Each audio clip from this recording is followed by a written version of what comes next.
Good afternoon, everybody. Welcome to the press conference following the Foreign Affairs Council. The High Representative will give you the debrief of today's discussions with the ministers, and then we will move forward to your questions. So without further ado, High Representative.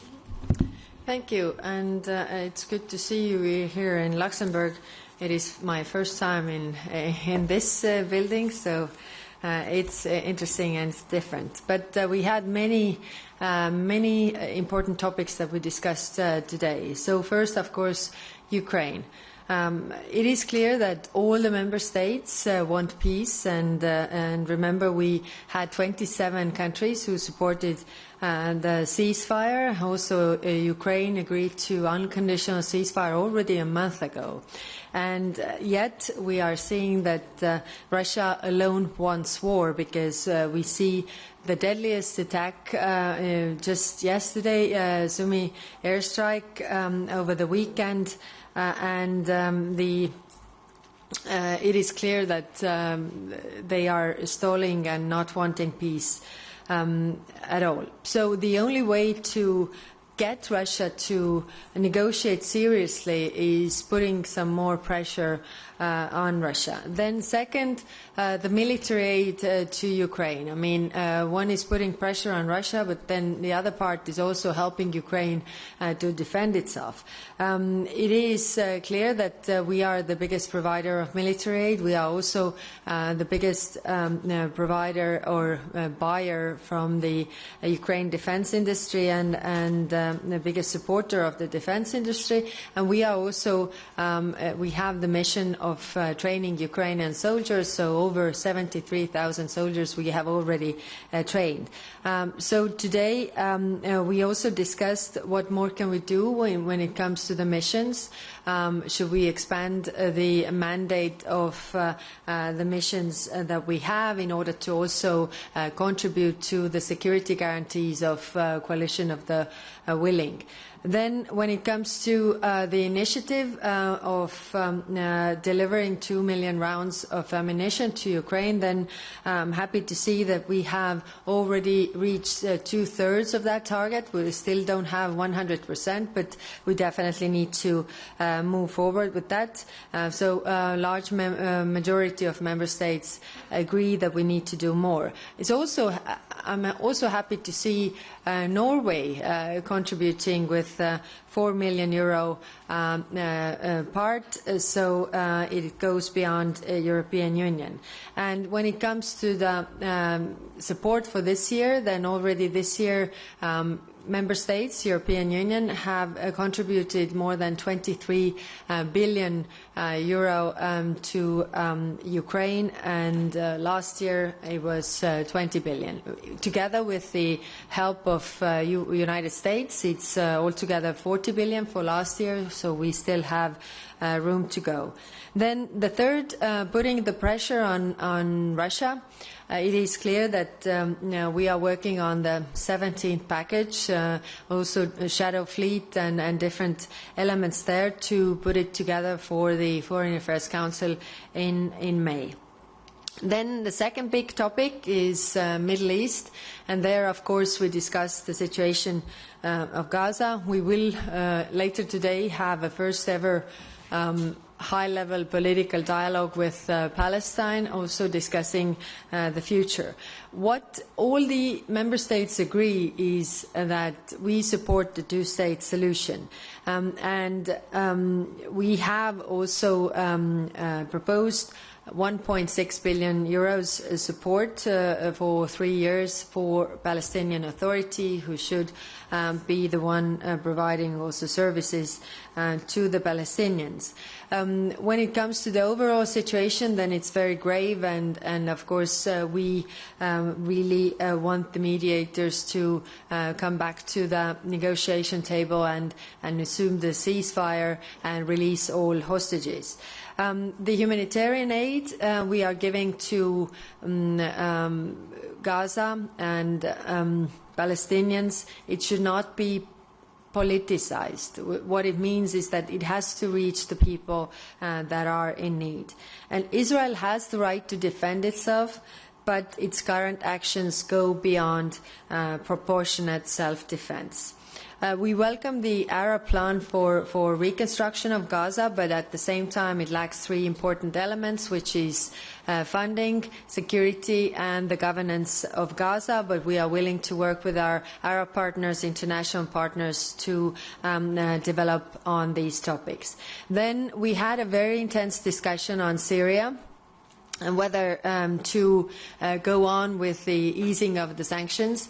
And there it is clear that in order to reconstruct Syria, they need access to services. But it's also clear that we haven't seen many steps from the new leadership, and this future of Syria is still very fragile, but still hopeful. So we agreed that we will evaluate the process so far, because we have done some lifting of the sanctions, but we will also work to propose next steps, of course, keeping in mind the conditionalities, the red lines that we will put, or the conditions that we really want to see. So we will work on the technical specifications there, and then come back if we are ready to agree and move forward with this step.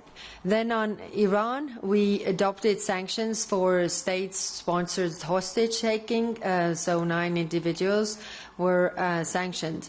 And when it comes to the Iran nuclear talks in Oman, so these are a step in the right direction, because we don't want to see a nuclear weapon developed by Iran. Then we had a discussion on Africa, and there I thanked all those member states who have represented also European Union on their side on different events in different parts of Africa. What is clear that all the member states want more engagement with African countries and not to lose them to any outside influence like Russia or China. We definitely have something to offer, and as we have the African Union and the European Union ministerial coming, it's the third of a kind, then we were discussing what could be the deliverables. Of course, also in Africa we see some very worrying developments, of course, like the worst humanitarian crisis in Sudan, so we also discussed what more can we do?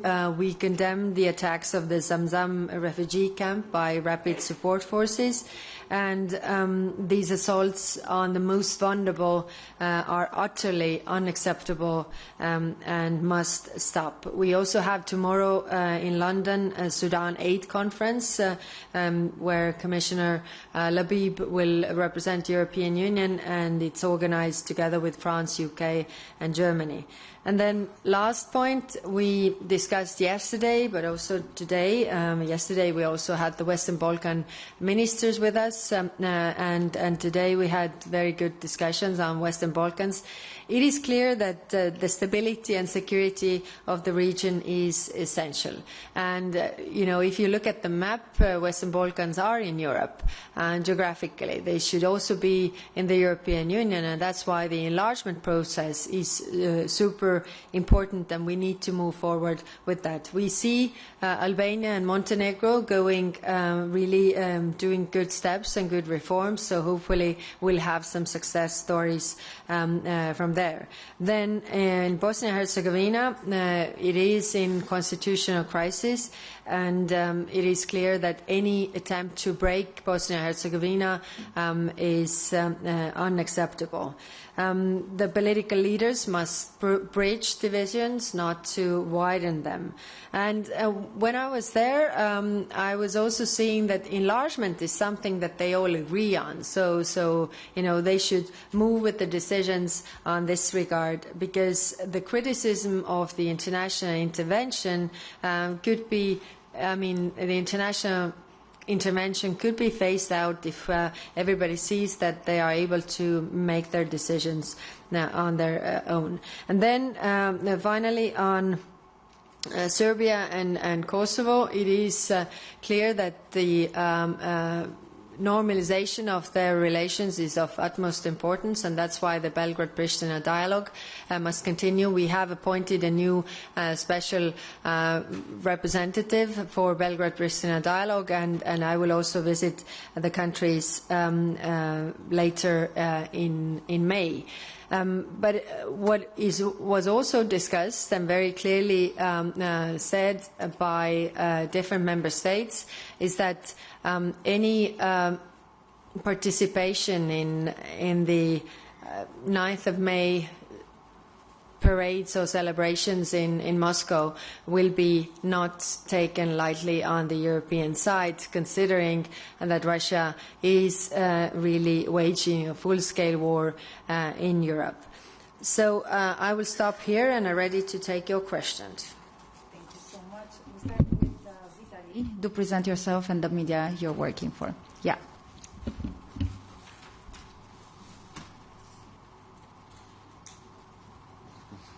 Vitaly Sizov, your TV, Ukraine.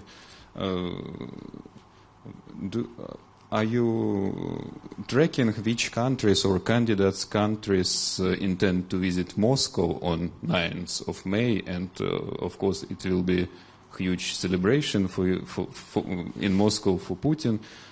Do you plan some visit to Kyiv on the same day or the date near to 9th of May? Thank you. Thank you.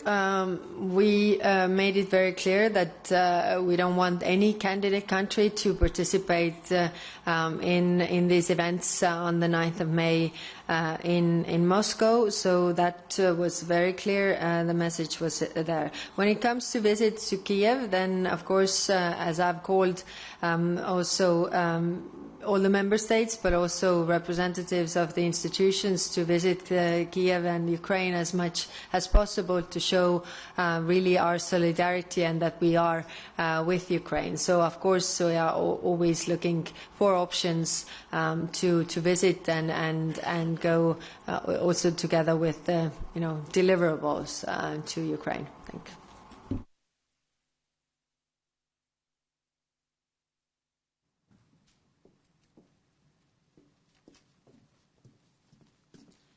Suneva Rose from The National. I have a question on Iran, which you mentioned in your introduction. The HRVP traditionally has a lead mediation role on talks on its nuclear program. So I was wondering if you could tell us about coordination efforts with the E3 so that you could maybe be included in the ongoing talks, considering they're going to continue in Rome on Saturday. Might we see a stronger EU involvement there? And overall, how confident are you that these US-led talks can help contain the nuclear program without new strikes? Thank you. Thank you. Last Foreign Affairs Council, we had the deep discussion on Iran and how member states really want to proceed with Iran. And therefore, one of the outcomes is actually the sanctions also we put today on Iran regarding the state-sponsored hostage-taking of European citizens as well. When it comes to the nuclear talks, then, of course, we are constantly talking with the three countries what the position could be, because the deadline of the snapback is really approaching us. But there we also need to discuss this with the United States, and we did so also at the G7 meeting, because it's important to have a really unified approach to this, because nobody wants to see Iran developing a nuclear weapon. So we are concentrating our efforts on that. Thank you.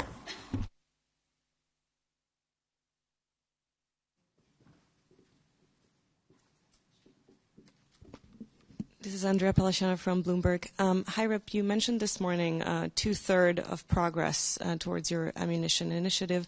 Could you give us a sense of whether any meaningful progress has been achieved today, and by when you expect to hit the 100%? And also, if you could give us a sense of when these ammunitions would be delivered, because now we're talking pledges.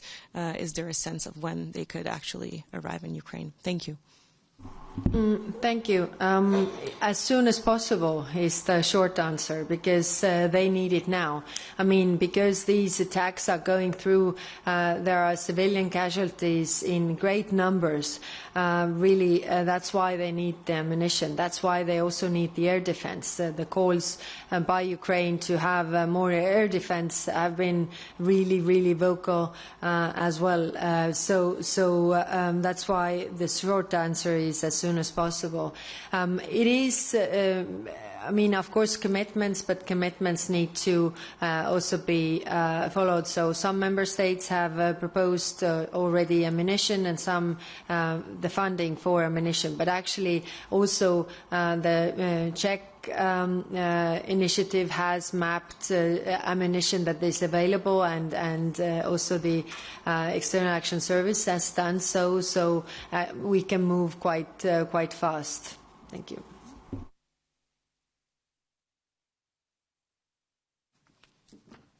Hi, Matteo Bagnoli, ANSA. Thank you for doing this, IREP. Two questions. One is on Ukraine. This morning, some of the ministers, when they came in at the doorsteps, they underlined the fact that the attack in Sumy was not only horrific, but was intentional. Then we have different words from the U.S., where President Trump said that they made a mistake. So I was wondering which is the true and correct assessment of that. Secondly, on the Balkans, again, this morning, one member state said that there were warning signs, possible conflicts in the area. You yourself said that there are tensions rising. So do we need to worry?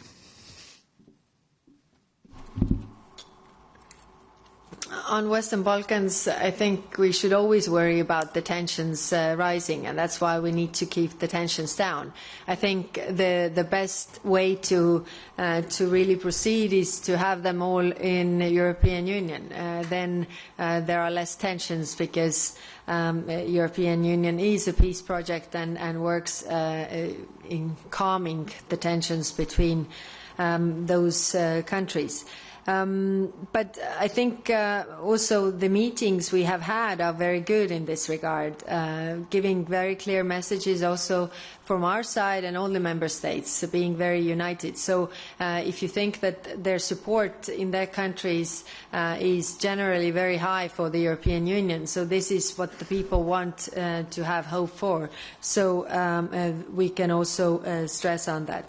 Now, on the first question, I think it is in everybody's interest that Russia realized it made a mistake, but it made a mistake by attacking Ukraine. That it can't win in Ukraine, because the will of the Ukrainian people is not broken, and European countries will, and not only European countries, but many other countries will stand by Ukraine. So, and I hope that it's also clear to everybody now that if you want the killing to stop, you should put the pressure on Russia, who actually does the killing. Thank you.